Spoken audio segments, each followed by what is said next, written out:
is now being recorded. Dr. Sharma. Yes. Please start. Okay. Welcome again, Dr. Bhandari, in day 4, session 3 of Faculty Development Program on Advanced Computational Fluid Dynamics. So, good afternoon, you and all participants. Hope you are learning, and I also request that participant that this session is going to be very, very interesting because it is based upon CFD application in biomedical sciences. So you are requested to kindly carefully listen this lecture because Dr. Bhandari is from IIT ISM Dhanbad. He has a lot of experience in this field. So now I would like to request Professor Tiwari that kindly he introduce Dr. Bhandari. So please. Okay, thank you, Dr. Sharma. Good afternoon, everyone. I welcome you all in session 3, day 4, this faculty development program on Advanced CFD Computational Fluid Dynamics. This session will be engaged by the Dr. Ajay Bhandari. He is working in Mechanical Engineering Department, IIT ISM Dhanbad, as assistant professor. Dr. Bhandari obtained his BE Mechanical Engineering honors in 2013 from Punjab University, Chandigarh. He did his master's, MTech and PhD from IIT Kanpur. His area of expertise is modeling, simulation in human brain, drug transport, development of the computational model for the different chemotherapy drugs, efficacy.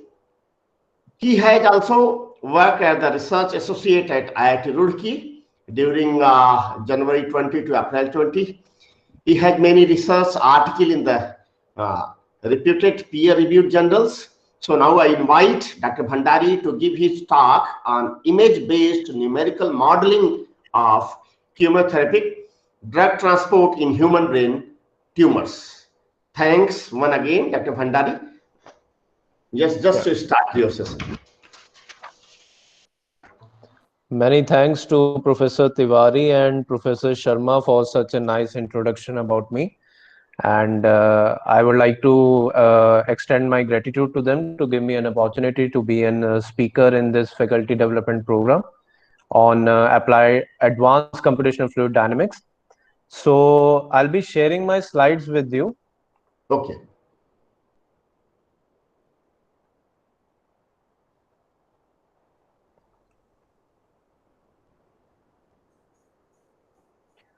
So are my slides visible to everyone? Yes, it's sharing. Yeah, okay, thanks. Thank you. So my name is Dr. Ajay Bhandari. I am an assistant professor in the Department of Mechanical Engineering at Indian Institute of Technology, Dhanbad. And I've been working in the field of biofluid mechanics from past 5 years. During my PhD as well and during my master's as well, I worked in this field. And today I will give you 2 good examples of how we can basically apply the computational fluid dynamics to understand the biological problems. So basically, I'll be dealing with the 2 domains here. I'll be talking about 2 domains in which my lecture today will be based upon. So first will be the tumor drug delivery, okay, and the second one will be the ocular drug delivery, that is in the human eyes. Okay, so I'll be talking about that what is the basic fluid mechanics involved in these 2 human organs. Okay, and then tumor is not an organ, but a pathological condition in a human body, and what fluid mechanics is involved in that. And second, what fluid mechanics is involved in the human organ, that is the human eye. Okay, and then second is how we can basically apply this computational fluid dynamics as a predicting tool to predict the drug delivery in these 2 domains. Okay, so first I'll be talking about this tumor drug delivery, a basic about this thing, and then we're gonna move on to this ocular drug delivery part. So before I move on to this tumor drug delivery part, I would like to give a brief introduction about what basically the tumor is. So a tumor is basically an abnormal mass of a tissue, you can say, that results when the cells divide more than they should, or they do not die when they should. So the possible causes of the generation of a tumor inside a human body can be anything, but some of the main possible causes can be like exposure to some types of harmful radiations, exposure to some types of toxins, hormonal abnormalities, wrong dietary plans, use of tobaccos and smoking habits, and many others. Now, obviously, when the tumor will start originating inside the body, it will pose certain of the symptoms, which are basically patient as well as tumor specific.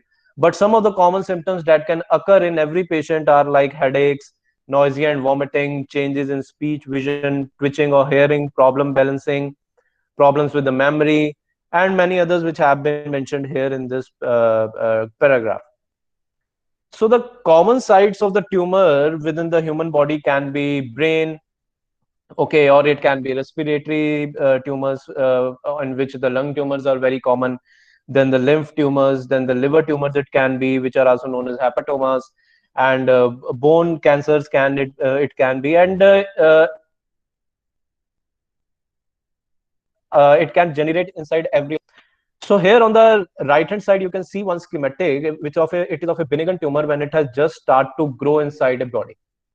Okay, and as soon as this disease progresses, what happens is that this tumor starts forming its own blood vessels to basically satisfy its nutritional needs, and that is how it is becomes dependent on the other surrounding normal tissues for its nutritional needs. And that is how, as the time progresses, it starts becoming malignant, that it just starts spreading to the other organs of the body. And we say that the metastasis is going to occur, that it starts spreading to other organs, and the tumor has become malignant. Okay, so this is just a brief introduction about the tumors I wanted to give before I start the main part. Now, what basically is the difference between a normal tissue and a tumor tissue, if we basically want to see here? So here you can see I have shown one schematic. Okay, so every tissue, whether it is a normal or whether it is a tumor tissue, it is divided basically into three compartments. So first one is a vascular compartment in which the blood flow is there, which you can see here, the red ones, these are the vascular compartments. Then second one is the interstitial compartment.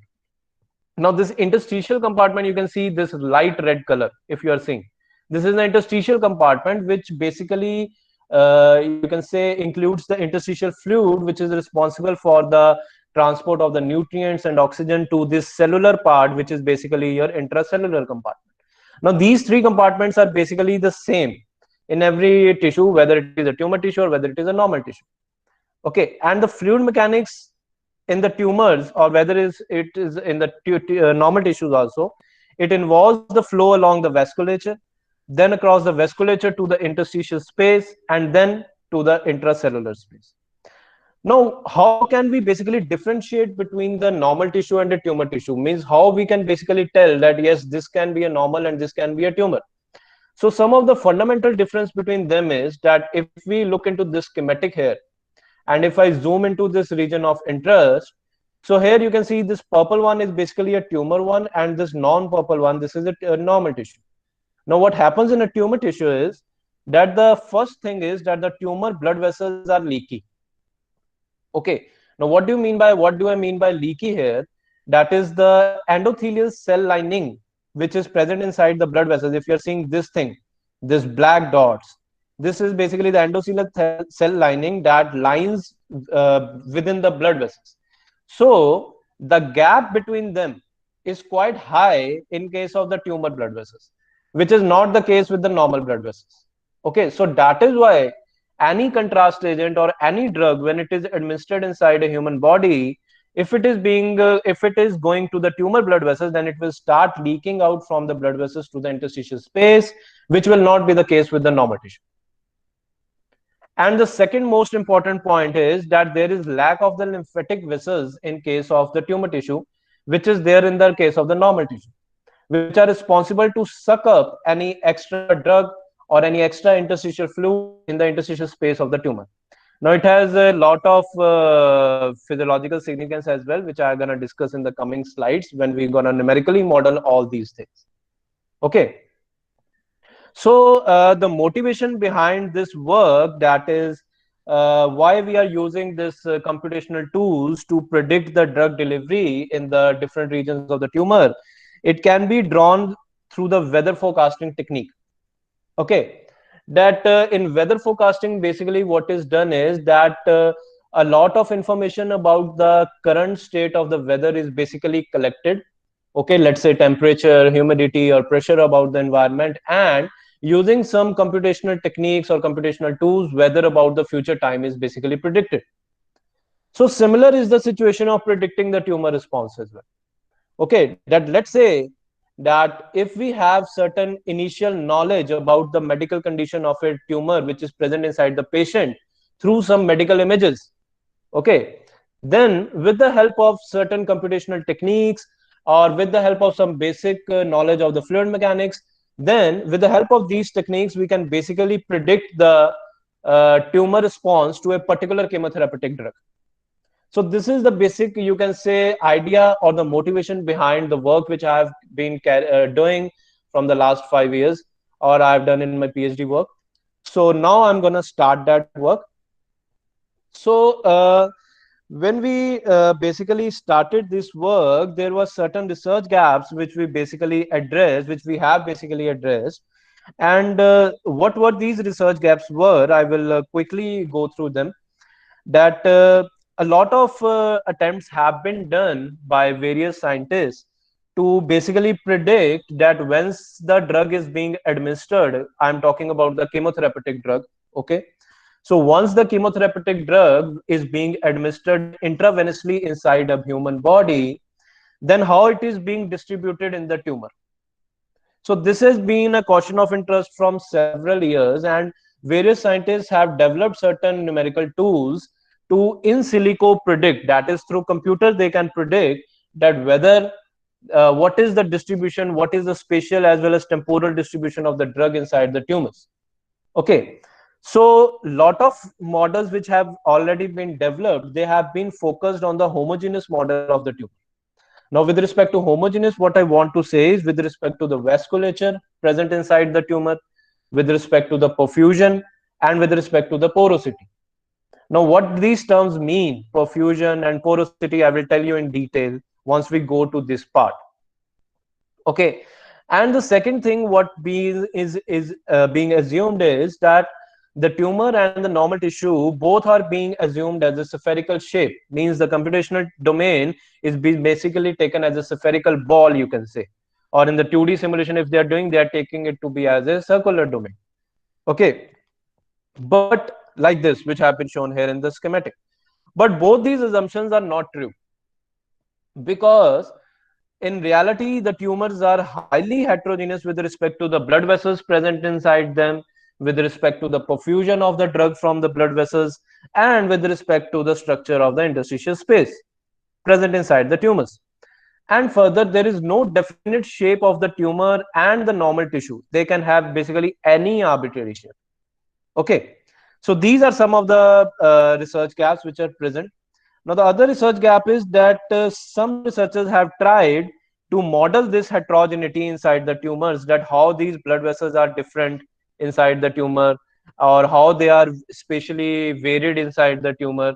But they have done it on the animal models, that is by implanting the cancer cell lines in the mice leg, and then basically doing the analysis and making the computational models related to that. But again, there is a lot of differences between the animals and the human tumors. Now, what are these?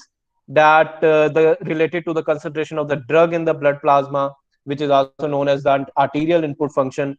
More detailed explanation I will give in the coming slides.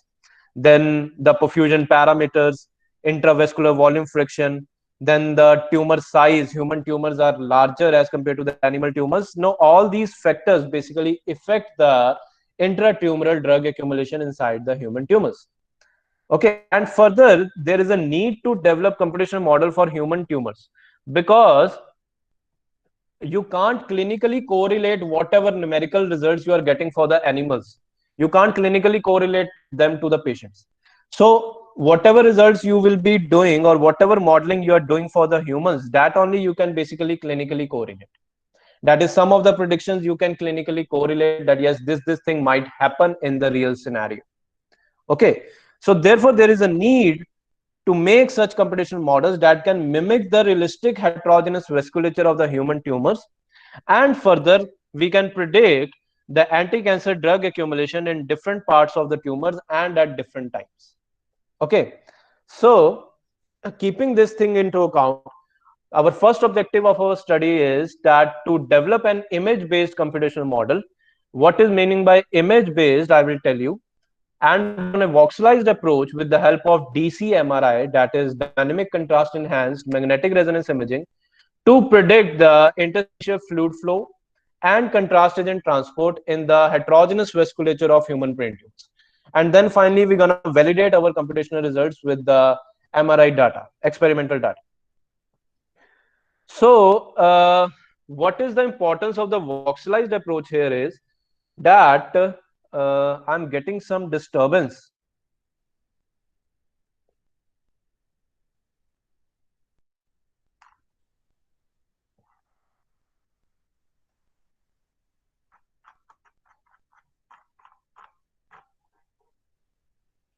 Yeah, hello, Professor Tiwari.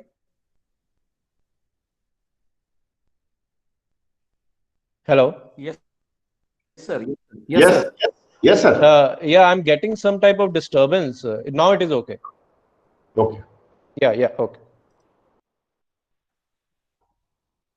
Yeah. So sorry for this interruption. Slides are visible to all? Yes, it's visual. Yeah, okay. So here, I was here telling you that now why we are going for this voxelized approach model here, because since our main aim is to make the realistic prediction of the heterogeneous vasculature inside the human tumors. So therefore, what we are doing is that we are basically analyzing the DC MRI data. What is this meaning of DC MRI experimental data? I'll explain it to you in a couple of minutes. And whatever information we are obtaining of the tumor from that MRI data, we are basically mapping it to our computational model, that is a computational fluid dynamics model. Okay. And since both the MRI and the CFD data sets, they both are in the Cartesian grid form, so voxelized approach helps us to one-to-one mapping of the perfusion parameters which we have obtained from the MRI towards the CFD. Okay, a more clear explanation will be given by me in the next slides when I go to this part. Okay, now let me tell you a brief what DC MRI or what the experiments we have performed basically mean here. Now DC MRI, what does it mean is that what here is done is that repetitive image stacks, 3D image stacks of a particular region of the tumor, they are obtained at different time points. That is why, since we are doing at different time points, different scans are taken. So that is why it is a dynamic data. Okay, so DCMR imaging of a patient having a high grade glioma, that is the brain tumor, it was done on 3 Tesla MR scanner, and gadolinium DTPA was given as the contrast agent to that patient intravenously, and a total of 1920 image at 160 time points were taken by us for the 12 slices, because the human brain scan is basically done in the form of slices. So for the 12 slices we got that data. That is, for the 14 minutes the patient was inside this MR scanner and we were have obtained the data. Now for this we had collaborated with the Fortis Memorial Hospital in Gurgaon and with the IIT Delhi. We had collaborated with the scientists and with the doctors there, and we had acquired this data from them. Okay, so now you can see here that this is the pre-contrast data for the 12 slices of the human brain. Okay, so what do you mean by pre-contrast is that no contrast agent has been administered right now. Okay, this is a pre-contrast scan which has been taken for all the slices of the brain. The slice number has been shown here from 1 to 12. Now, when we get the post-contrast data, now this post-contrast we are getting at a temporal resolution of 5 seconds. That is, after 5 seconds, we get the scans and we get these data sets with us. Okay, so this is the post-contrast data I'm showing at t is equal to 3 minutes. And here you can see these red circles which I have shown. Now these red circles are basically showing you the tumor region. Okay, and you can see with your here that the tumor is visible in the slices from slice number 2 to slice number 8. Okay, now why it is visible? It is visible because I have already explained that the tumor blood vessels are leaky. So once the contrast has reached the tumor blood vessels, it will start coming out, or it will start leaking out from the tumor blood vessels to the interstitial space, and this is how the interstitial space will glow up, you can say. And this is how the doctors or the neurologists or the radiologists, they detect that yes, there is the tumor. Okay, so this is how we get the data sets. This is for the post contrast, t is equal to 3 minutes. Then for the post contrast, t is equal to 8 minutes, and let's say for t is equal to 30 minutes. And this is how we get the data sets at different times. Now, why we have done it for different times? Now, there is a reason behind that, because we want to extract certain parameters which are specific for this particular patient, and then these parameters we gonna incorporate in the computational model which has been made or which has been developed using computational fluid dynamics, and we're gonna predict some patient specific predictions. Okay, and that is the whole gist behind this image based numerical modeling. So the image based thing is this one which I am showing you, and from these images we are extracting certain parameters which are specific to the patient, and these are being incorporated to the computational model to predict certain patient specific predictions. So now the entire methodology is that we basically acquire this DCMR experimental data. Then from this DCMR data, we basically analyze them and we calculate the signal intensity at every voxel of the slice. From the signal intensity, we calculate the concentration of the contrast agent using this spoiled gradient recalled echo equation. Now this, I'm not going into the details of this MR equation because the audience here is basically focused on the computational fluid dynamics part. So that's why I will not spend much time that how we have analyzed these MR images. It is a specific topic. If you want to get the details of it, I can email you the research papers. And if you have some interest in that, then I can tell you in further much detail. But right now, I will just touch upon this thing. Okay. So this signal intensity has been converted to the concentration of contrast agent using this spoiled gradient recalled echo equation, which is a universal equation used to basically convert the signal intensity to the concentration, and it is used for the MR images. And the parameters which are coming here like TE, TR, these are relaxation and echo times which have been depicted here. Okay, so these are specific for a particular machine, and we basically input that here. And once we get the concentration of the contrast agent, we basically, what we do is that we basically fit this equation, that is a journal tracer kinetic model equation, to extract certain patient specific parameters. Now these are the patient specific parameters which we are extracting. Yeah. Yes. Hello. Yes. Hello. Proceed. Yeah. May I proceed?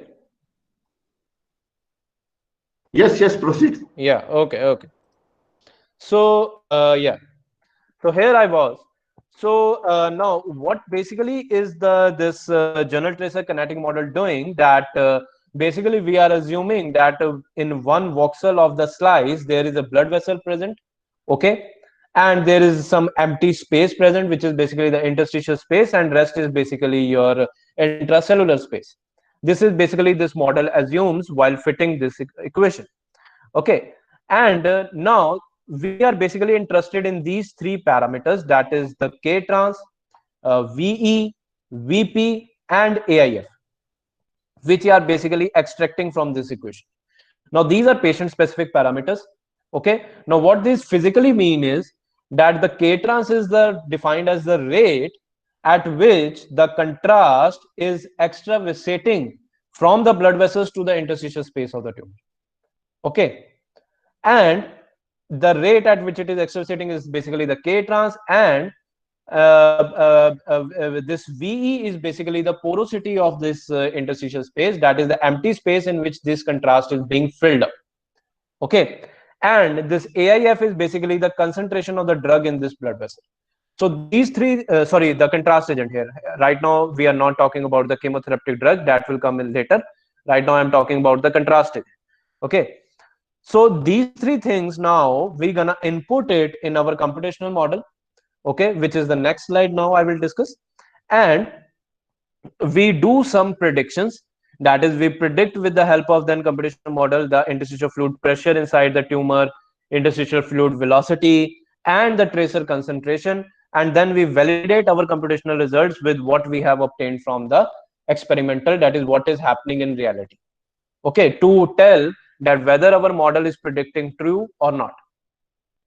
So this is how we apply this entire methodology to the set of the images, and we basically acquire the perfusion parameters, that is the rate at which the contrast is extravasating, porosity, and the AIF. Okay. So now this is repeated for each and every slice of the tumor. Okay, each and every slice of the brain, you can say. And these are the perfusion maps which we obtain for each of the slice. So here you can see the tumor is there, and these are the K-trans maps. Okay, that is the rate at which the contrast is coming out from the blood vessel of the tumor to the interstitial space, and this is the porosity, that is the empty spaces which is being filled up by the contrast. Okay. Now, to reduce our computational time, since we are only interested in the tumor region and you can say a little bit of the surrounding normal region, because we are basically interested in predicting the drug distribution only inside the tumors. So we basically, what we do is we crop this region. Okay, that is the tumor region. We take one ROI, which is same in all the slices. We crop that, and we basically get these cropped perfusion parameters, which you are basically here seeing for each and every slice which is having the tumor. Okay, and then now what is now the mapping part starts. Here the MRI part ends. Okay, now these perfusion parameters which we have got, these are basically in the Cartesian grid. Okay, and in each voxel, or you can say at each voxel of the slice, we have one particular value of this perfusion parameter, which we basically map onto our computational slice. Okay, this mapping we do to have the realistic prediction of the tumors and to make the model patient specific. Now the computational part starts. Basically, computational part was earlier as well. Now the computational fluid dynamics part starts. So the simulations were the earlier simulations, earlier analysis. This image analysis we have done it in MATLAB. Okay, and this image simulation has been done through OpenFOAM software, which is an open source computational fluid dynamics software. Okay, and this is a very good computational tool in which you can customize the codes available to you according to your own problem. Okay, and here the size of the each voxel in the computational mesh was taken to be same as that of the MRI resolution. Now these are the basic set of equations which were being solved. So the first one was the continuity equation, which was solved with appropriate source and sink terms here. These are the biological terms. Now, if I give an overall view, now what this term basically means is that this is telling us the transendothelial fluid exchange, which is taking place between the blood vessels and the interstitial space. That is the rate at which the interstitial fluid is being exchanged. Okay, this is basically telling us. Okay, and all the terms present in here have been mentioned here. Okay, and to model this extravasation heterogeneously, which is very important because the entire tumor microenvironment is heterogeneous. Okay, so that is because of this, we have incorporated this K-trans thing, which we got from the MRI images here, and we have normalized these values with the average K-trans to scale the fluid filtration rate per unit volume throughout the tumor. Okay, and definitely there is a sink term as well, which I was telling, the lymphatic vessels present inside the normal tissue as well as the tumor tissue, so which is responsible for the sucking up of the extra fluid, which is if they're present in the interstitial space. Okay, so to model the interstitial fluid velocity, we have used the Darcy equation because the tumor has been considered to be a porous media. Okay, and the concentration, contrast agent concentration, has been simulated using this convection diffusion equation, in which with appropriate source and sink terms again present here. Okay, now this source term, what it means is that how the contrast agent is being extravasated from the blood vessels to interstitial space and how it is being sucked up. Okay, so basically I would like to tell here that our flow here is basically a source sink flow. Okay, so that is from each voxel the drug and fluid is coming, and from each voxel it is going as well. Okay, so it is a source sink flow which we are going to simulate here. And so now some of the values which are present here in this case, they have been taken from the literature for the tumor tissue and the normal tissue, with whose values have been mentioned here with the proper referencing. And this is our computational domain. That is, here you can see these are the 12 slices, and each of the 12 slices is basically mimicking an MRI slice. That is what is actually happening inside the patient's brain tumor. Okay, so here each slice is showing that thing, because we have mapped the data from the MRI slice to the CFD slice prior to these simulations, priorly performing to these simulations. Okay, so if I show this one slice separately, so you can see this is a normal tissue, this is the tumor tissue I'm talking about, that is this dark region, and this is the necrotic core. Necrotic core is that part of the tumor, you can say, where there are no functional blood vessels present, and that part is entirely damaged. Okay, which can't be treated even with the help of these chemotherapeutic drugs, or you can say with these drug delivery approaches. Okay, so now I'm going to go to the results part. So here you can see that these are the interstitial fluid pressure and the interstitial fluid velocity maps. So you can see that the pressure is coming out to be very high inside the tumor in all the slices, and there is a steep pressure gradient as we move on from the tumor center towards the tumor periphery. Okay, and that is why the interstitial fluid velocity is only high at the periphery. Now, what is the physical significance of these results is that since the interstitial fluid pressure is high inside the tumor, so that means that it is very impossible, or you not impossible, I would say that it is there are very less chances for the convective migration of the contrast from the blood vessels to the interstitial space. Okay, that because of convection the contrast won't come, it will only be coming because of you can say the diffusion or the concentration gradient between the blood vessels and the interstitial space, which we're going to talk about in the next slide. And the higher values at the tumor periphery of the interstitial fluid velocity, they tell us that the outward migration of the contrast agent from the tumor periphery is quite large as compared to that in the tumor, and this helps in the washout of the contrast from the tumor, you can say. Okay, and if I go to these tracer concentration maps now, so these are the simulated contrast agent concentration maps for different slices of the tumors at different times, you can say 3 minutes, 8 minutes, and 13 minutes, which have been predicted by the computational fluid dynamics model. Okay, and this schematic is going to tell us now very good things and very good physiological things. So I'm going to explain this thing now. So these are the contrast agent concentration maps at different time points for a particular slice, which has been simulated using computational fluid dynamics. Okay, and these are the same slices at same time points, which have been obtained from the experiments, that is from the DCMR experiments. Okay, now if we compare these two things, you can see here that at initial time points, you see the red things. What these red things are denoting us that there is high concentration of contrast agent here in these areas because of the dominant extravasation in these areas at the initial time points. And as the time progresses, we can see that some of the contrast is coming to the central portion, which was the necrotic core. Okay, now why it was not coming initially? Because there were no blood vessels present in the necrotic core. But at the later time points, what is happening is that because of the diffusion, some of the contrast agent is coming inside the necrotic core as well. Okay, so this is being predicted by the CFD. Now you can see that same thing is happening in experiments as well. Same thing is happening in reality as well. So we repeated this whole simulations for a large bunch of tumors. We have done these simulations for over 20 human brain tumor sets, and we have seen these predictions to be true in each and every case. That CFD, using the CFD model, we are accurately predicting the spatial variation as well as the temporal variation of the contrast agent within the human tumor. Okay, which is actually being which is actually occurring in experiments as well, which is being seen from the DCMRI results.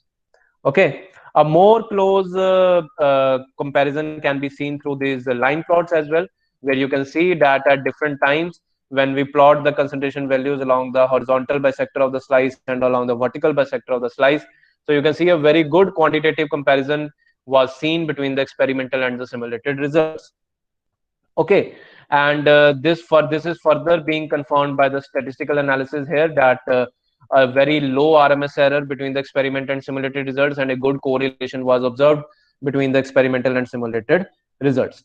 So this basically tells us that the this CFD model which we have made for this human brain tumor to predict the spatial and temporal variation of the contrast agent, it is accurately being predicted by the CFD what is basically happening in the reality. So this is one of the applications you can see in which CFD is being used to predict the contrast agent distribution, heterogeneous contrast agent distribution inside the tumor.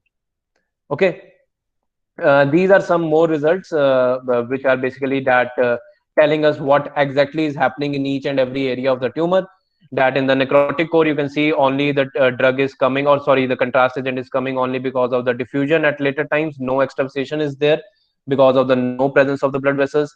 And whereas in the complete tumor area voxel you can see that there is some extravasation and diffusion is less because of the presence of the blood vessels there. Okay, so up till now we have done for the contrast agent. Now once our model which we have developed, it has been validated for the contrast agent, we basically went to our second goal, which is our to how we can use this model now to predict the chemotherapeutic drug transport and the accumulation in different regions of the tumor. Okay, this was our second main objective. So but before going to this objective, we first needed one model that is basically predicting the you can say accurate contrast agent concentration, which we have also validated for the humans. So now when we are satisfied that our model is working fine, it has been validated, so now we are using it to predict the chemotherapeutic drug transport and accumulation inside the different regions of the tumor.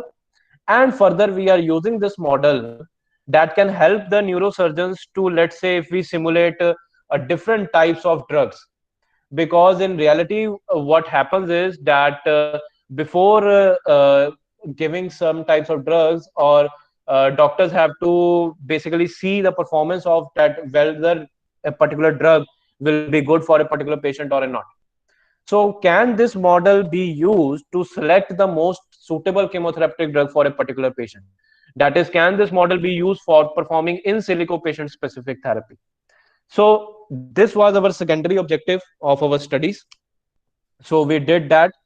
So this MRI part will remain the same. I will not go into details now again. Okay. And for this tumor, again, we calculated this permeability, that is the rate at which the contrast agent is coming, interstitial volume fraction and the plasma volume fraction. And now what we are doing is that now we are doing our study for the chemotherapeutic drugs, not for the contrast agent. So for the chemotherapeutic drugs, obviously the rate at which the chemotherapeutic drugs will come from the blood vessels of the tumor, it will be different from that of the contrast agent. Okay, so therefore for that what we did is that we correlated the permeability of the vascular walls to the chemotherapeutic drugs with that of the contrast agent using the octanol water partition coefficient of different drugs. And this is how we got the K-trans maps for the different drugs.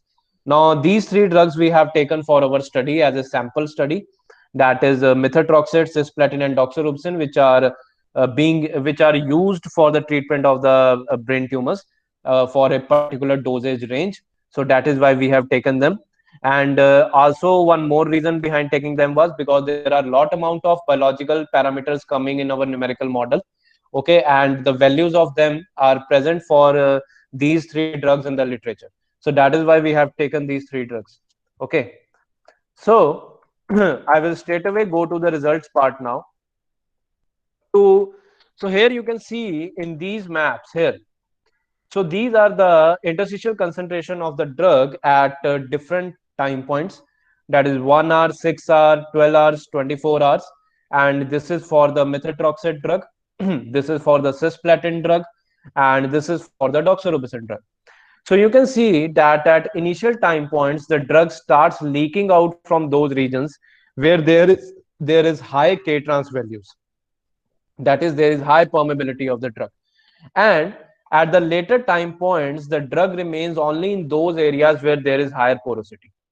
Okay, and or you can say the drug starts getting washed out first from those areas where there is lower porosity because of lower accessible space for the drug to be there or to be diffused there.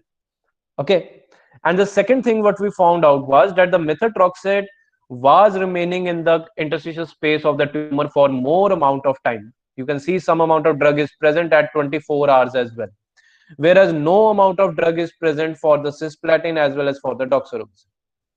Okay, so these were some of the observations we made from the numerical simulations. Okay, or you can say from the computational fluid dynamics. Okay, and if I go to more quantitative, I quantize things here. So here you can see I have plotted this drug concentration values along this horizontal bisector for each and every drug at different times. So here you can see that this is for the methotrexate, this is for cisplatin, this is for the doxorubicin. You can see here that the methotrexate drug concentration decreases gradually for the 24 hours, whereas for the cisplatin it is decreasing very rapidly. After 6 hours, you can see it is decreasing to a very low drug concentration. Okay, whereas for the doxorubicin it is decreasing rapidly up gradually up to 12 hours, but then rapidly after 12 hours. Okay, and a similar scenario you can see here as well when we are comparing the interstitial concentration at one particular time for these three drugs. Now the reason behind this is the blood plasma concentration of these three drugs, because for the methotrexate, the blood plasma concentration which we have taken from the literature and have incorporated it in our computational model, okay, so that is decreasing very gradually. Okay, whereas for the cisplatin it is decreasing very rapidly, so that is why this type of trend is coming. Now what is its physiological significance? I will now discuss it in this slide, where you can see now these are the tumor cell density maps. What are these showing? That we are basically here predicting with the help of a pharmacodynamic model whose equations I have not shown here because it will take a lot of time for me to describe each and every equation here. Okay, so if you want to have a look at the equations, you can basically go to my these research papers, and even I can email you if you want the details of that. Okay, so these tumor cell density predictions have been done using this pharmacodynamic model. Okay, that basically tells that okay, if this amount of drug has come in the interstitial space, then how much tumor it will be, how much tumor cells are being killed by that amount of drug. So this is basically being told by this maps. Okay, so here the bluish regions are those where the cell density is coming out to be very less, and where the drug is basically killing the cells. Okay, so you can see here that for the methotrexate, first you can see that the tumor cells are being mostly killed more at higher porosity regions where the drug is, you can see drug concentration was more. Okay, and if you see for the others, this is for the methotrexate and this is for cisplatin and doxorubicin, and if I plot this quantitative values of the cell density at different times, so these black ones are the cell densities for the methotrexate. So you can see this cell density continuously goes on decreasing for the methotrexate. Okay, that is showing us that methotrexate is killing larger amount of cells, okay, for a more amount of time as compared to the other drugs, that is cisplatin and doxorubicin. Okay, for cisplatin you can see the tumor cell density has started to increase Why? Because the interstitial concentration has decreased to so much level that cell proliferation rate has started dominating the cell kill rate. Okay. So from if in a layman language I have to make you understand that whatever has been done in this is that with the help of CFD here we are telling that which drug is being more effective for a particular patient and for how much time it is being effective.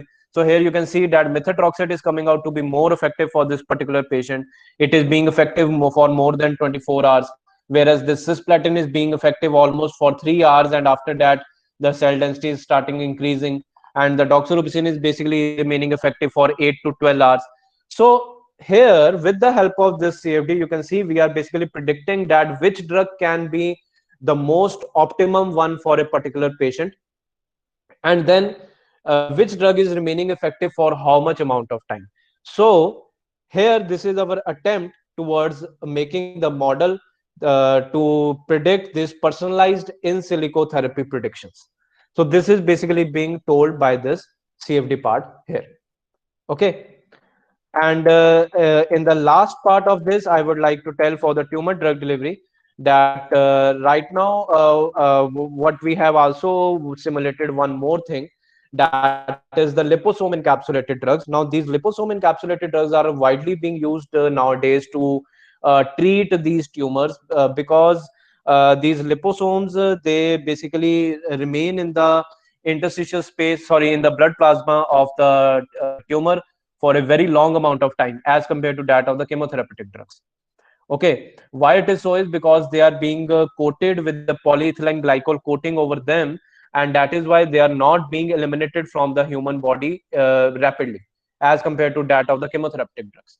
So we have basically simulated that thing as well, and we have basically included many biological factors which are there, like the binding of the drug in the with the proteins present in the plasma, then the binding of the drug with the proteins present in the interstitial space, then this free and bound drug can go to the interstitial intracellular compartment, and then some influx and efflux of the drug can happen, and then finally the cell killing happens. So the entire scenario, or you can say the entire transport process which can be occurring in the reality, we have modeled it. Okay, with the help of computational fluid dynamics only. Okay, and I will straight away go to the results because of the time restriction here. So here you can see that these are the drug concentration and the cell density maps which are for the free drug. What do I mean by free drug is that only the when a chemotherapeutic drug is being given. Okay, not the liposome encapsulated drug. Okay, so here you can see the non-homogeneous distribution of the drug within the tumor, with more drug being accumulated in higher porosity regions, as I told first earlier as well. And here you can also see these tumor cell density maps. Okay, and you can see that after 12 hours, this is for 24 hours, that cell density has started to increase within the tumor for the free drug, because the free drug concentration has decreased to a so much level that the cell proliferation rate has started dominating the cell kill rate with time. Okay, but if you see the for the liposome released drug maps here, I will show you one beautiful animation after it. So if you see these maps here, you can see, because when the liposome is being administered, what it does is that it will go to the blood plasma, it will extravasate to the interstitial space. Now it will slowly release its drug payload. Okay, and since it will be circulating in the blood plasma for a longer amount of time because of its polyethylene glycol coating, so that is why it starts releasing its drug payload very slowly, gradually, and starts leading to increase in the drug concentration in the interstitial space, due to which more amount of tumor cells are basically killed, which can be seen here. The bluish regions are basically, you can see, are there for even after 48 hours, which was not the case here for the free chemotherapy drug. You can see the tumor cell density started increasing, whereas it was not the case with the liposome released drug. So here I would like to give you a brief animation here. If you can see here, now this is for a free drug. Okay, that this free drug comes inside the interstitial space of the tumor.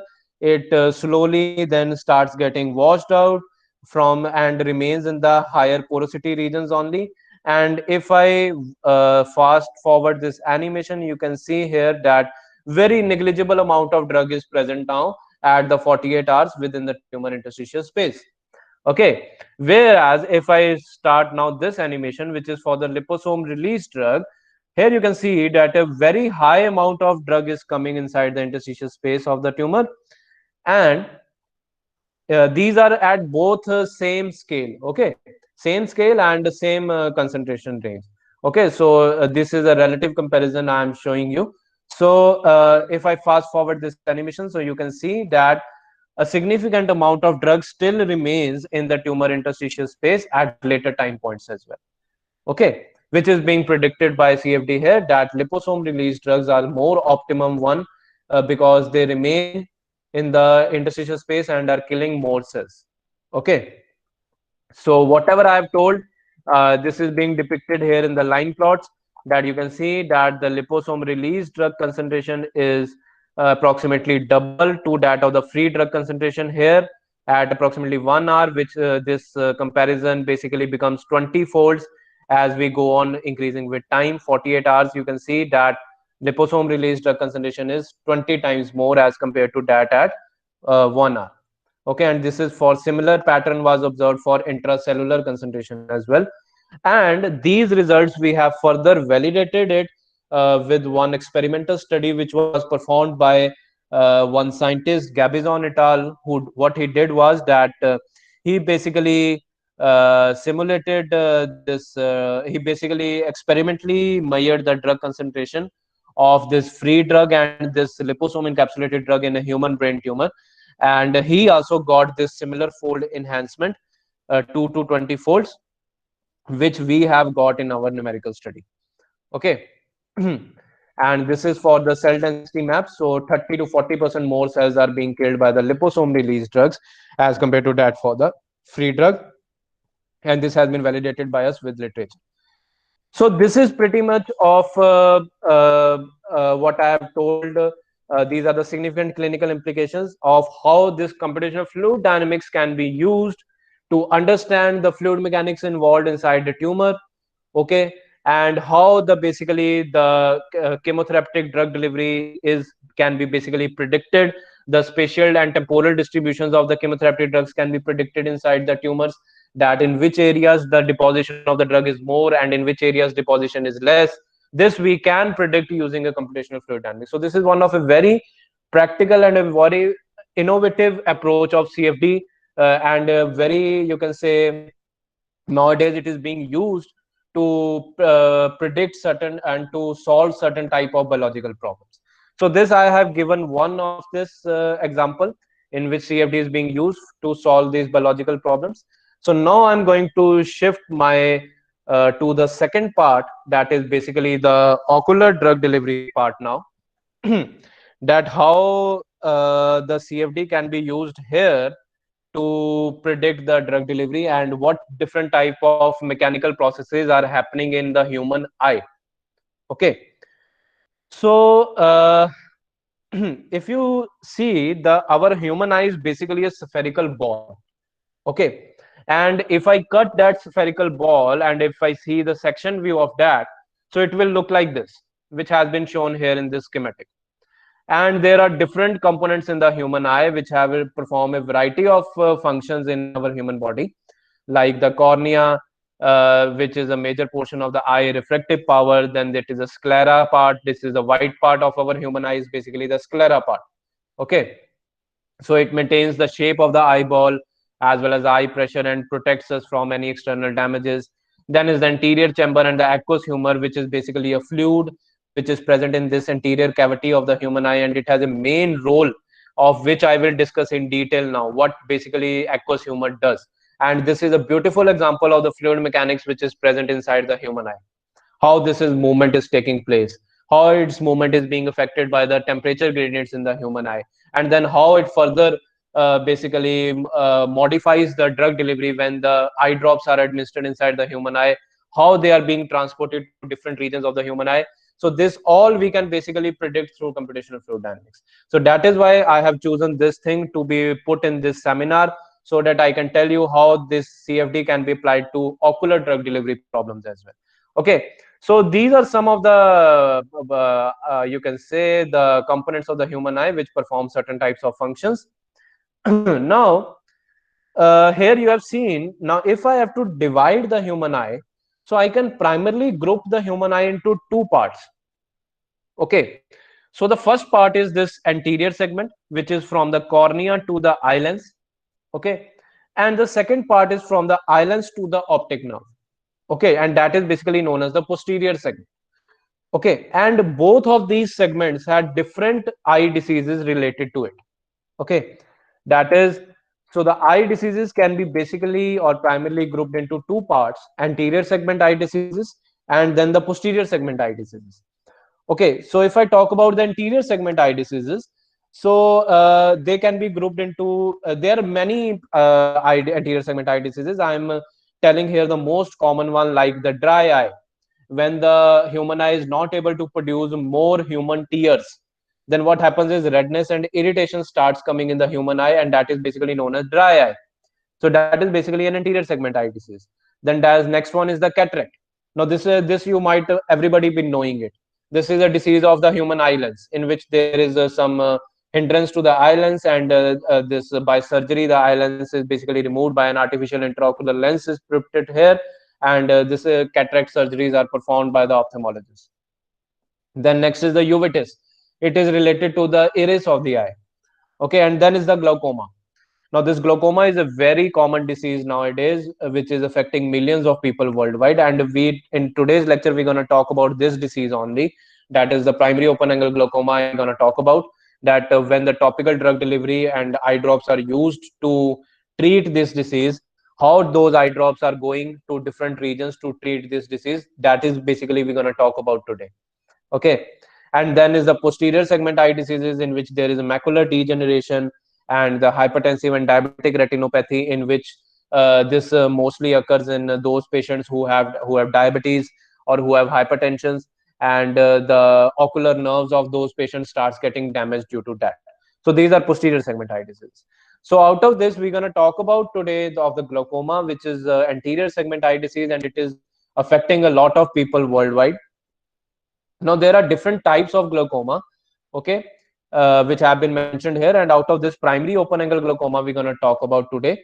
Okay, because out of all these, most common one is the primary open angle glaucoma. Now what happens in primary open angle glaucoma is can be seen through this beautiful schematic here, that if I say that a person has a healthy eye, okay, then he can see the stop sign board like this. Okay, whereas if he has developed the primary open angle glaucoma in his eye, then slowly his eyesight will start deteriorating, and you can see he will see the stop sign board like this. The stop sign board will slowly gets diminished, he will not be able to see it, and then there will be a total loss of vision. So that is why it is also known as silent thief of sight. Okay, now why this primary open angle glaucoma is happening, and what are its basically symptoms? Okay, now why it is happening, the answer is given by the fluid mechanics here. Okay, now this entire is the fluid mechanics problem here, which I am going to discuss now. Now what happens basically is that if you are seeing this part of the human eye, this is known as ciliary body. Now this ciliary body and ciliary muscles, they are responsible for the production of a fluid which is known as the aqueous humor. Okay, and this aqueous humor fluid, it is produced from here, and then it goes from the gap present between the iris and the eye lens, which is a very small gap around 20 to 20 microns.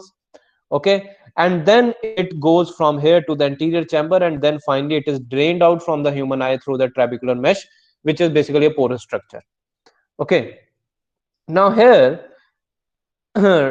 primary open angle glaucoma can occur because of two scenarios. Now the one scenario is that your ciliary muscles are getting damaged, due to which what they are doing is that they are producing more amount of aqueous humor. Okay, and that more amount is not being accurately drained out. Okay, or the second thing can be that if your pores of the trabecular mesh network have been blocked, so then also this aqueous humor can't go out. Okay, so now what will happen is, in both the scenarios, a more amount of aqueous humor buildup will be there in the anterior chamber, due to which there will be increase in the intraocular pressure in the human eye. Okay, and this will start damaging the optic nerve of the human eye, and there is a gradual vision loss, or you can say the person can become blind. Okay, so this is a beautiful fluid mechanics problem. Okay, and now I'm going to tell you that how we can basically predict this fluid movement, and how this fluid movement can affect the drug delivery when we basically, you can say, administer the eye drops on the human eye. Then how those eye drops are basically distributed inside the human eye, how their movement is being affected by this fluid movement.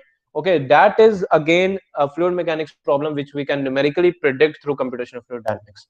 So now we're going to talk about that. So here our objectives was that how the mechanical processes, different mechanical processes like heat transfer and fluid flow occurring inside the eye, they are affecting the topical drug delivery. Topical drug delivery is basically the eye drops, okay, which are shown here in this schematic. And then how this aging process is basically affecting the drug delivery inside the eye. Because what happens is that as the human eye is aging, there are a lot of physiological and morphological changes that are happening in the human eye, which you can see here. This is basically an optical coherence tomographic image of the human eye, in which you can see this anterior chamber depth. Okay, this anterior chamber depth is decreasing with the age. The second, you can see this iris starts moving forward towards the eye lens. Okay, so there are a lot of structural changes as well as there are a lot of morphological changes. Now how it affects also the drug delivery. So these were our two primary objectives which we're gonna solve, which we basically investigated. Okay. So before I go to the numerical simulations part, first we developed the geometrical model of the human eye. So here you can see that there are different, I have already told you that there are different domains of the human eye, like anterior chamber, posterior chamber, vitreous body, eye lens, sclera, cornea. So we have geometrically modeled them. Okay, the dimensions of them are available in the literature, because these dimensions have been experimentally evaluated by certain scientists using some in vivo experiments. So we basically constructed an axisymmetric eye model, which is basically mimicking a supine position. Now what is this supine position is that basically you might be knowing that the most common orientations in which an eye drop is administered inside a human body is basically an up facing eye, that is when we are lying on the bed and we are facing upward. Okay, and then the eye drops are administered inside the human eye, so that is basically an up facing eye. Okay, and the second one can be that when we are in a standing position, sometimes we administer the eye drops when we are standing in the front of the mirror, and we administer the eye drops in a standing position as well. So that is a standing orientation. Okay, and that is basically an horizontal facing eye. Okay, and for that we have done the 3D simulation, which I also gonna tell you in the coming slides. And these two are the most common orientations, so that is why we have taken them. And the difference between these two orientations is because of the gravity, which plays a very important role in the fluid movement, which I am going to show now. So I'm going to first start with the heat transfer modeling part, that this is our simulation domain for the heat transfer was simulated in all the domains of the eye, that is in all the parts of the human eye. And we basically solved this Panis bioheat equation. Okay, and with the natural convection of the aqueous humor, which is present in some areas of the human eye, where there is the presence of the AH fluid, that is the aqueous humor fluid. So that was basically taken into account. And metabolic heat generation rate and the blood perfusion rate was also taken into account. Now why it is important to take it? Because there are certain regions in the human eye, like this one, this if you are seeing this rod type shape, this is the iris part, and this sclera part. Now these are the vascular components of the eye in which the blood vessels are present. So that is why the blood perfusion terms have been included in that. And appropriate boundary conditions were used. The convective and radiative heat transfer boundary conditions, along with the tear evaporation rate, was put on the corneal surface of the human eye, because the heat transfer takes place between the cornea and the ambience environment. Okay, and second boundary condition was applied on the sclera part, that too is the convective boundary condition, because it is assumed that the human eye is basically surrounded by a network of the blood vessels whose temperature is same as that of the blood we take it. Okay, that is 310.15 Kelvin, and there will be heat transfer between that eye and that surrounding blood vessels as well. Next, we go on to this, since there are a lot of parameters again which are coming, like the density, specific heat capacity, mass density of the aqueous humor, which is being different for the different parts. So that we have taken from the literature values. Okay. Now, next we go on to the fluid flow modeling in the human eye, which is the aqueous humor flow modeling. Now, the aqueous humor part, I have already told you, if you remember that schematic, that it was generated from the ciliary body, and then it moves out from a very small gap between the eye lens and the iris, and then it moves in the anterior chamber and goes towards the trabecular mesh outside. Okay, so therefore the aqueous humor has been modeled only in this part. Okay, that is the anterior chamber and the posterior chamber part, and assuming that aqueous humor to be incompressible and a Newtonian fluid, and we have taken the continuity and Navier-Stokes equation to basically model it. And further, in the Navier-Stokes equation, in the gravitational force, we have included the Boisnick approximation. Now, why it is important to put it? Because since the heat transfer or the temperature gradient is present inside the human eye, so due to this, there can be change in the density of the aqueous humor. So that is why we have taken the Boisnick approximation here. Okay, and the appropriate boundary conditions have been used. That inlet boundary condition has been applied here, assuming the flow to be laminar and fully developed. Okay, inlet boundary condition has been applied here at the ciliary body, and rest of the boundaries have been taken to be no slip boundary condition. And finally, at the outside from the trabecular mesh, because it will be going outside, so outside outlet pressure boundary condition has been applied at the trabecular mesh. Dirichlet boundary condition has been applied. And finally, I'm transport modeling part, where the drug delivery mode here is the topical eye drops. That is, the drug is coming from the corneal part. Here, the drug has been put on the cornea part. Okay, that is the eye drop. So basically, again, the convection diffusion reaction equation has been used here. Sorry, and this. There are certain biological terms like drug metabolic consumption rate in the cornea and the drug clearance rate in the anterior chamber, which happens biologically. So that is why they have included. And zero outflow boundary conditions have been produced here at the posterior surface of the eye lens. And it has been assumed that it has been seen in the literature as well experimentally that whenever the drug is being administered through topical eye drops, there are very less chances for the drug to diffuse to the vitreous part. So that is why we haven't simulated the drug transport in the vitreous part here through the topical eye drops. Okay, so these are the boundary conditions here we have used. And now I go to the results part, that is the simulation part. Okay, so this you can see is the meshing here. This is for the up facing eye, and this is for the horizontal facing eye, that is the standing position. Now, basic difference between these two is that here the gravity in the up facing eye is basically parallel to the eye optical axis. Okay, whereas in case of the standing orientation, what will happen is that your gravity will become perpendicular to the eye optical axis. Okay, and that is why its effects gets more pronounced in case of the horizontal facing eye. Okay, this gravity, or you can say the buoyancy effects, gets more pronounced in case of the horizontal facing eye. How? I'm going to show you in the results part now in the coming slides. And priorly going to our final numerical simulations, we always perform a numerical mesh convergence study, which you might be knowing it.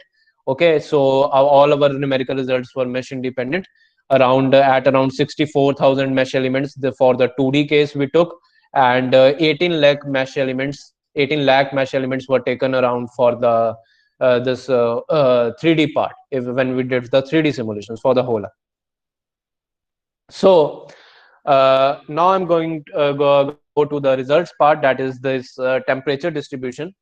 So here, since if you remember the objective slide, so there I told you that there were two objectives. Okay, so in the results part also, I'm gonna tell you the first results, and then I'm going to go to the second result part, that was the aging part. Okay, so here the three things you are seeing is for the three human eyes I have simulated. Okay, this one is for the young age, This is for the middle age, 40 to 49 years, and this is for an old age. Okay, so different geometrical models were created for them, and different morphological parameters were taken for them, which were incorporated in the numerical model, and rest of the things were same. So first I'm going to discuss the orientation effect. Okay, and then I'm going to discuss how the aging is affecting the temperature distribution. Okay, so here you can see in the up facing eye, the temperature distribution is basically increasing as we move from the cornea towards the anterior part of the eye. Okay, and you can see that there is approximately a 2 Kelvin temperature difference as we move from the cornea towards the anterior side of the eye. Okay, that is the anterior side of the eye is more warm as compared to that of the cornea. Okay, and a similar thing was also observed in the case of horizontal facing eye as well. Similar temperature distribution was observed, but one thing which was observed was that you can see the temperature profile was found to be asymmetric around the optical axis of the eye in case of the you can say this horizontal facing eye. Now why it is so is that because of the this effect of the gravity, because gravity is now acting perpendicular to the eye optical axis in this case. So due to this, what happens is that heat is naturally being convected in addition to being conducted due to the motion of the AH. Okay, now this motion, because of this motion of the AH is being you can say this affected by this orientation. And this if I go to the aging part now, you can see here that as the human eye is aging, you can see the average corneal temperature is decreasing. Okay, that is for the older age groups. The cooler area is extending to a more the cooler area is extended to more region as compared to that of the younger age groups. Okay, now why it is so is the biological reason behind this is because the tear evaporation rate on the cornea for the older age groups, it is more as compared to that for the younger age groups. Okay, and that is the tear evaporation rate boundary condition which we apply on the cornea, that is more for the younger older age groups. Why it is so is because as the human eye is aging, it produces less oil which lubricates the frontal layer of the cornea. So that is why this less lubrication is there, so tear gets evaporated at a faster rate. So that is why you can say that the older age group eyes will be more cooler as compared to that of the younger age groups. Okay, now how much quantitative difference will be there has been shown here in these line plots. So we plotted here the average corneal temperature and the temperature deviation across the cornea for the different age groups. Okay, for both the orientations, and we validated our results with the experimental results of these two scientists, that is Acharya and Tan et al., who have beautifully, what they have done is that with the help of infrared imaging, they have captured the temperature distribution in the human eyes for different age groups. And whatever results they got, our numerical results are in line with them. Okay, so the average corneal temperature decreases as the human eye ages, and the temperature deviation across the cornea, obviously it will increase as the human eye ages. So this is the one of the effect as the human eye ages on the temperature distribution. Now next we go to the AH flow part, that is the aqueous humor part. So here you can see that what is happening here. So as the AH flow is secreted from the ciliary body and it starts going to the anterior chamber part, so you can see here a counterclockwise natural convection of AH starts happening. And due to this, what happens is a counterclockwise, you can say a vortex is being formed here, and due to which what is happening is that the warmer fluids which are having a lesser density, they start moving upward towards the corneal surface. Okay, and then a vortex is formed, then they come down, and then the fluid starts going outside towards the trabecular mesh. Okay, so this is why this is happening is because of the presence of the temperature gradient inside the eye, due to which this counterclockwise natural convection of the AH flow is moving here, which is being predicted by computational fluid dynamics. Here you can see. Okay, and this has a very important consequence in the drug delivery, which I'm gonna now tell in the next slide here, that how the drug delivery is being affected because of this movement. Okay, and a similar thing was found to be there in the horizontal facing eye as well, with the one basic difference was which was found was that somewhat axisymmetric distribution, asymmetric distribution is found in case of the horizontal facing eye. This is again because the gravity is acting perpendicular to the optical axis of the eye, and because of that, these effects gets more pronounced in case of standing orientation. So that is why an asymmetric AH flow distribution is there, which is not seen in case of the up facing eye, because gravity is parallelly acting to the optical axis, due to which a more uniform distribution of AH is there. If you see, if I here I've shown this axis metric. Okay, if I basically similar thing is happening in this side as well. So you will see that a more uniform distribution of AH flow is there in the up facing eye rather than that in the horizontal facing eye. Okay, and if I go to see now what is happening with the aging. So you can see this is for the middle age group, this is for the older age group. Okay, up facing and horizontal facing, and you can here see that as the human eye is aging, what is happening is that there is decrease in the age formation rate from the ciliary body of the eye as the human eye ages, due to which there is decrease in the AH flow magnitude, AH velocity magnitude, okay, which can be seen in these line plots. Here you can see that for as the age is increasing, for both the up facing and horizontal facing, we are seeing there is a decrease in the AH flow magnitude. Okay, now this again has an important consequence in the drug delivery. Now let us go on to the final results, that is the drug delivery, and then I'll be concluding my talk. So here you can see that this is for the up facing eye and this is for the horizontal facing eye, and this is again for different time points. This is for 30 minutes and this is for 1 hour. Okay, and these are for younger age group, middle age group, and older age group. Okay, so let me first explain what is happening. That when the eye drop is being instilled onto the cornea, so what happens is that it starts getting rapidly washed out due to the tear turnover, and some amount of the drug then starts getting diffused to the anterior chamber of the eye. Now once it gets to the anterior chamber, now the convection starts coming into play, and because of the AH flow movement which I have shown in the last slide, the drugs also get starting circulated here. So you can see here a small circulation zone is being created, and then a large amount of drug gets accumulated near the optical axis of the eye, and then further it goes to the different parts of the eye like the iris, you can say, or the eye lens. So this is how we are predicting that what is the spatial distribution and what is the temporal distribution of the drug in the different regions of the human eye once it is being instilled through the eye drops. Okay, and a similar thing is being seen, similar scenario is there for the horizontal facing eye as well. Now the only difference here is because here there is an asymmetric distribution of this AH flow, so that is why there is more asymmetric distribution only of the drug to one half of the eye as compared to that of the other half. Okay, so through these simulations we also predicted that this supine orientation, or you can say then upward facing eye orientation, can be a better orientation if the drug is being delivered through the topical eye drops, for getting a more homogeneous and a symmetric distribution of the drug in the whole of the eye as compared to that of the horizontal facing eye. Because in this orientation, if we put the drug in the horizontally facing eye, in this orientation what will happen is that in the eye there will be an inhomogeneous, or you can say an asymmetric distribution of eye. It will not be symmetrically distributed in each and every region of the eye. That can basically affect the drug delivery efficacy.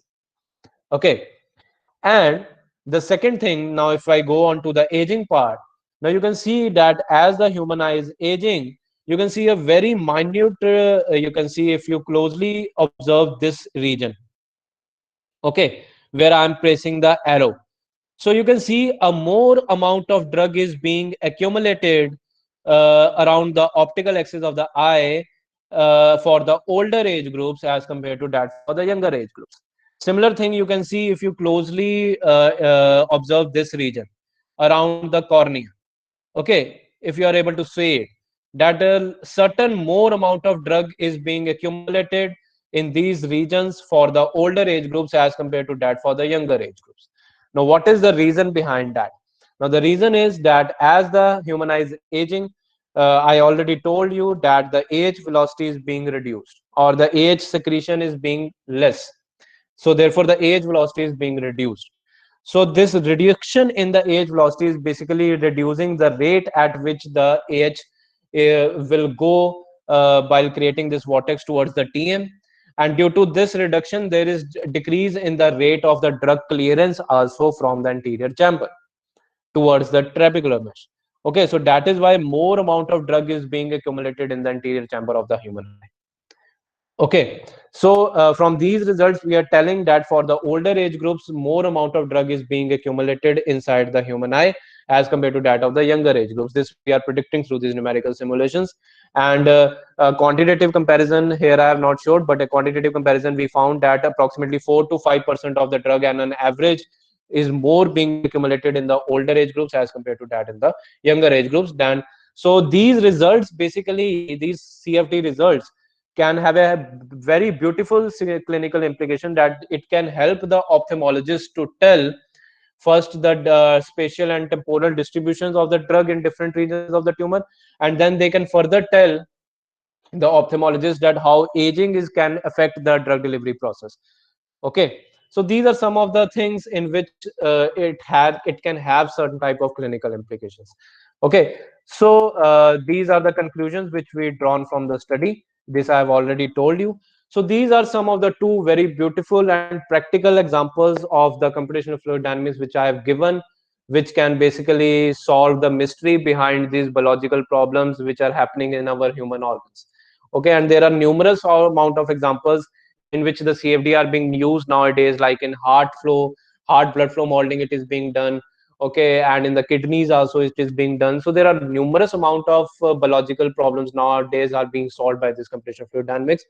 So with this I will conclude my lecture, and these are the references. Whatever work I have showed has been published in these following journals. You can, if you want to have some more detail regarding that, you can basically see these journals, or if you have any questions, I'm pleased to answer that, and you can even email me on my email ID, and I will be very happy to answer them. Yeah, thank you. So thank you very much, Dr. Bhandari. Any question, any query from participant side? Please ask. Either you unmute your mic or you can ask through chat box also. Any one of you? Yeah, I assume that my talk was not so boring. So it was excellent. We are confused that which talk is better. Since beginning of the FDP, all the talks are excellent. Okay. And this was also very nice. I think that I was able to explain each and everything. Actually, there are a lot of things which are happening in these biological problems, and I think that I did justice in explaining in a little amount of time. It was very difficult for me to put each and everything in these 1.5 hours, but I have tried my best. So if you have any questions, I'll be able to answer them. So no problem, sir. I think your talk was so good that each and everyone got understand exactly. Okay. So you discussed very well how the tumors in human body, how it is identified, and effect of drugs transport or drug delivery into tumors. Its physical significance. Its physical significance is using some computational techniques for clinical correlation. Definitely, it helps doctors for selection of chemo drugs. Yes, for the most suitable chemotherapeutic drugs for particular patients, it can help. Yeah. Yeah, it was really very nice session, sir, and very scary also by seeing this tumor type problems. So we are also but here is the point I would like to tell the audience, that being the mechanical engineers, this is how you can basically help the doctors nowadays, that by applying some basic computational mechanical engineering tools, and which you might have studied in any domain, like maybe in manufacturing also, in design also, in thermal field also, you can use these techniques, basic techniques, through which you can basically help the doctors, so that they can so that some common pathway between this medical and engineering can come forward, and some innovative solutions can be given to these type of medical problems. Some innovative engineering solutions can be given. So my research work basically focuses on these type of things. So really, sir, doctors are I want to ask one thing, sir. Really, doctors are using this type of analysis, numerical analysis, of biological right technique? right now what is happening is that I can give you one example that with the help of these numerical or computational techniques which I shown, what are being doing nowadays is that like I give one example of these stent which are being put in these heart blood vessels if somebody gets a heart attack, let's say. Okay, so now these computational techniques can, if we computationally can predict the blood flow in those stenonized arteries, okay, how the blood flow is being impaired or changed due to these stenocized arteries, then these numerical results can help us in the design and the development of these stents. Okay, and that can directly help the Yes, yes. doctors in the design and development of these stents. Okay, that for a particular patient these type of stresses can occur if this type of stent is being developed. So if we can numerically predict it beforehand, that can help the doctors in a very good way. So that is the overall motivation behind carrying out this work, these type of works, and these are nowadays being used very widely. I've got one question from Vaibhav Mishra. Yeah. Yeah, how you Ji, did ji, ji. how did you do the CAD modeling of this? Yeah, so Vaibhav, we do not need to do the CAD modeling of these complex tumors. If you have listened to my talk, there what I told you that what we are doing is that we are basically modeling the perfusion parameters of a particular patient from the MRI. Okay, and they are directly being mapped onto our computational slices or in the CFD part. Okay, so the tumor is automatically being built up. We do not need to do the CAD modeling of these complex tumors. Okay, however, I would like to add here that if you want to do the CAD modeling, so there are certain open source softwares like 3D Slicer is available, or you can say 3D Doctor is available. So what you can do is that from these MRI images only, you can basically import these DICOM files there, and you can basically, with the help of this masking and thresholding techniques, you can basically develop a very beautiful 3D model of the tumor if you want to do it.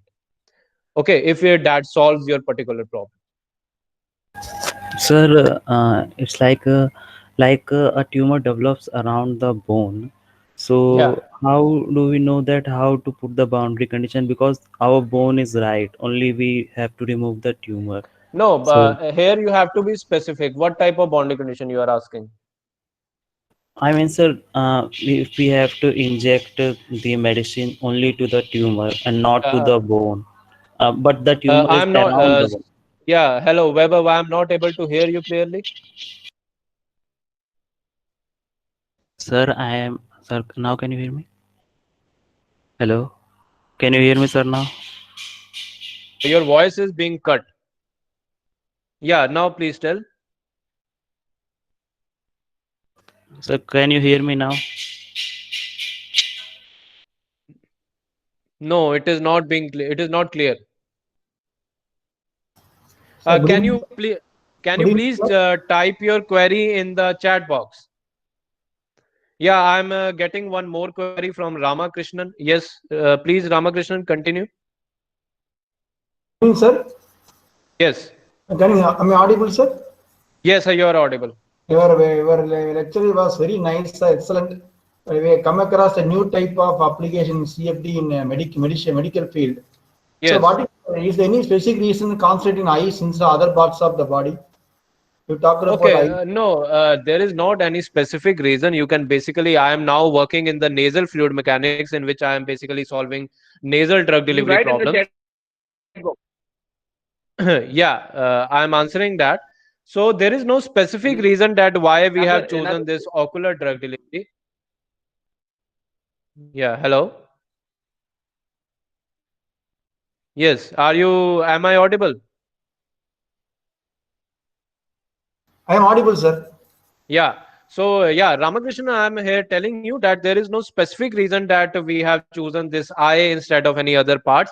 Why we have chosen eye? Because we are basically wanted to investigate what type of mechanical processes are happening in these human eyes, and how the aging is basically affecting the drug delivery in the human eyes. You can basically start with your because let me tell you that this fluid mechanics is occurring in every part of the human organ, mostly in every part. Like now I am Yeah, you working in the audible. nasal drug delivery part. You're Yeah, so now I am working in the nasal yeah. drug delivery part as well, or the nasal fluid. Okay, so there is no specific reason, that depends upon the problem you want to work upon. Thank you, sir. Yeah.